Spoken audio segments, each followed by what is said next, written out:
आइए आज की वीडियो शुरू करने से पहले प्रार्थना करें।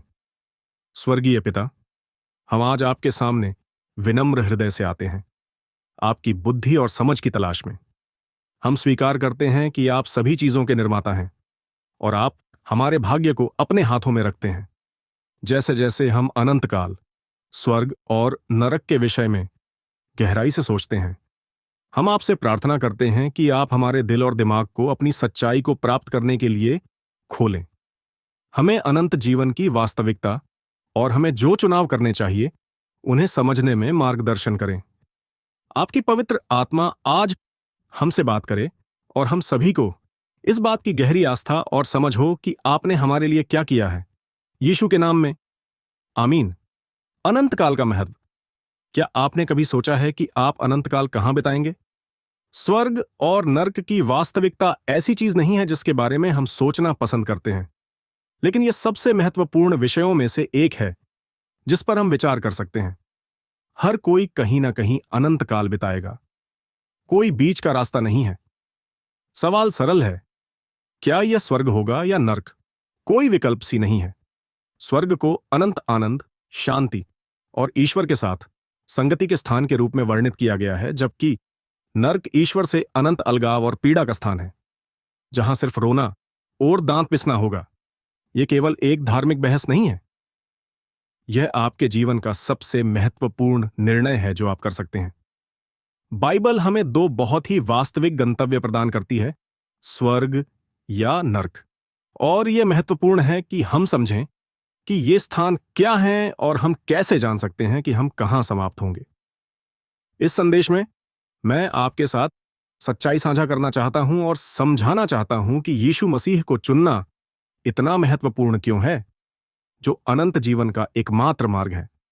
स्वर्ग की वास्तविकता। आइए स्वर्ग की वास्तविकता से शुरू करें। स्वर्ग कोई कल्पना या अमूर्त अवधारणा नहीं है, यह एक वास्तविक भौतिक स्थान है जहां परमेश्वर की उपस्थिति पूरी तरह से प्रकट होती है। यूहन्ना अध्याय 14 पद 2-3 हमें स्वर्ग की एक झलक देता है जब यीशु कहते हैं, मेरे पिता के घर में बहुत से भवन हैं, यदि ऐसा ना होता तो मैं तुम्हें बता देता। मैं तुम्हारे लिए एक स्थान तैयार करने जा रहा हूं, और यदि मैं जाकर तुम्हारे लिए स्थान तैयार करूं तो फिर आकर तुम्हें अपने साथ ले जाऊंगा, कि जहां मैं रहूं वहां तुम भी रहो। यीशु ने वादा किया है कि वह स्वर्ग में हमारे लिए एक स्थान तैयार कर रहा है। इससे हमारे दिलों में आशा और प्रत्याशा भर जानी चाहिए। इसके बारे में सोचें, यीशु स्वयं स्वर्ग में हमारे लिए एक घर तैयार कर रहा है। यह मानव हाथों द्वारा बनाया गया स्थान नहीं है, बल्कि हमारे उद्धारकर्ता द्वारा तैयार किया गया स्थान है। और यीशु हमें बताता है कि वह हमें वहां ले जाने के लिए वापस आएगा। यह वादा हमें आश्वस्त करता है कि स्वर्ग वास्तविक है और हमें हमेशा के लिए परमेश्वर के साथ रहना है। स्वर्ग को पूरे शास्त्र में पूर्ण शांति के स्थान के रूप में वर्णित किया गया है, जो दर्द, पीड़ा और मृत्यु से मुक्त है।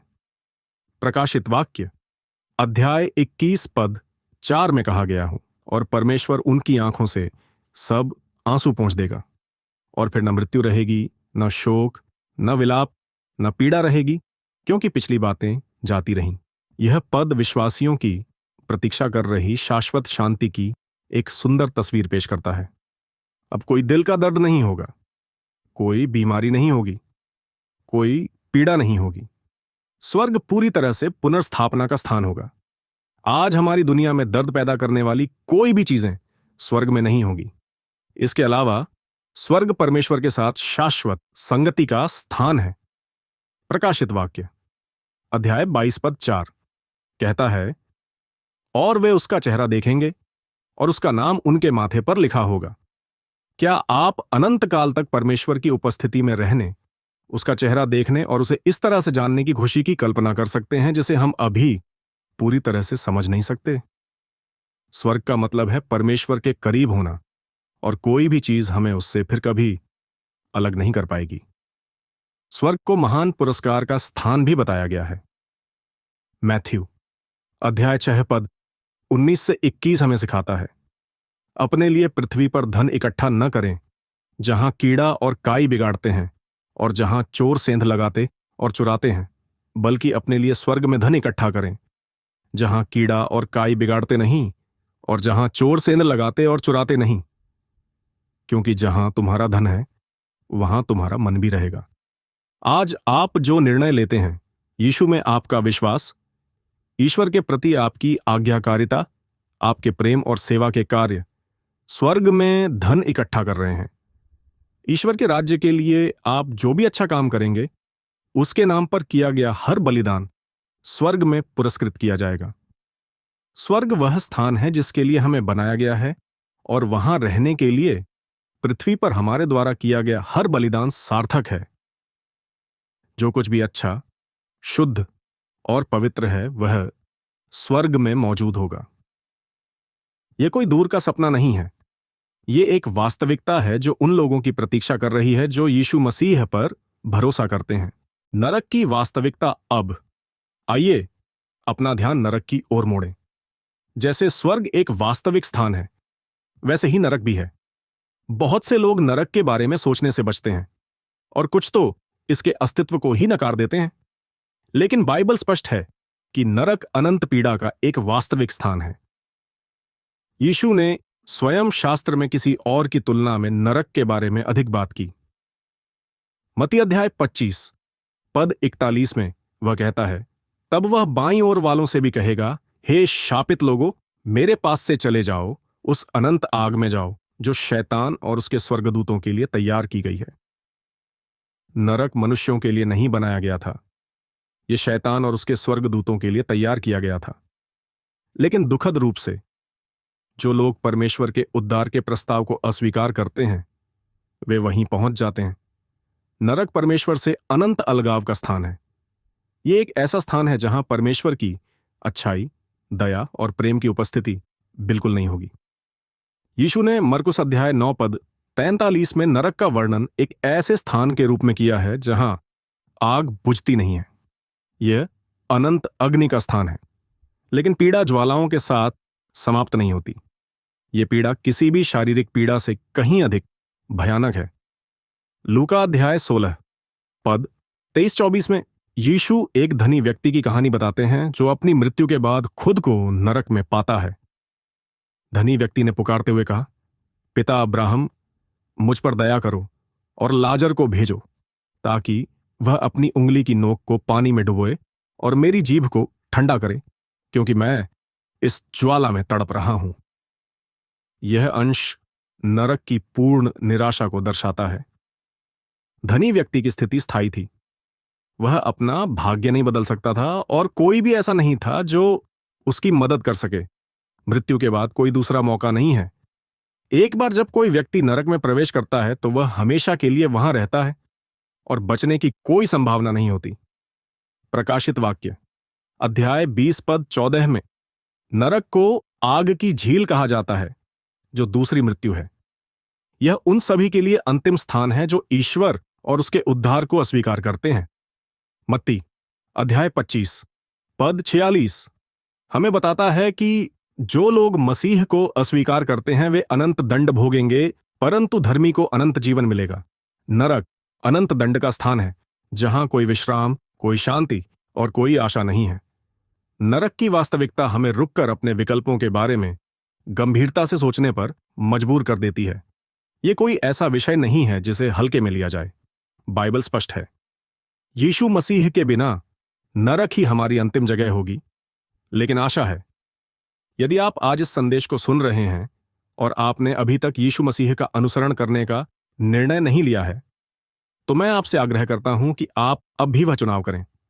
बाइबल यह स्पष्ट करती है कि यीशु ही स्वर्ग जाने का एकमात्र मार्ग है।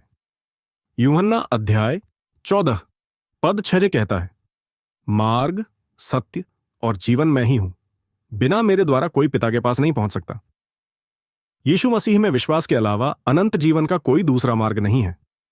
उद्धार पाने का कोई दूसरा तरीका नहीं है। आप सोच रहे होंगे, मैं कैसे निश्चित रूप से जान सकता हूं कि मैं स्वर्ग जा रहा हूं? इसका उत्तर सरल है। यह एक अच्छा व्यक्ति होने, चर्च जाने या अच्छे काम करने के बारे में नहीं है। यह क्रूस पर यीशु मसीह के पूर्ण कार्य पर भरोसा करने के बारे में है।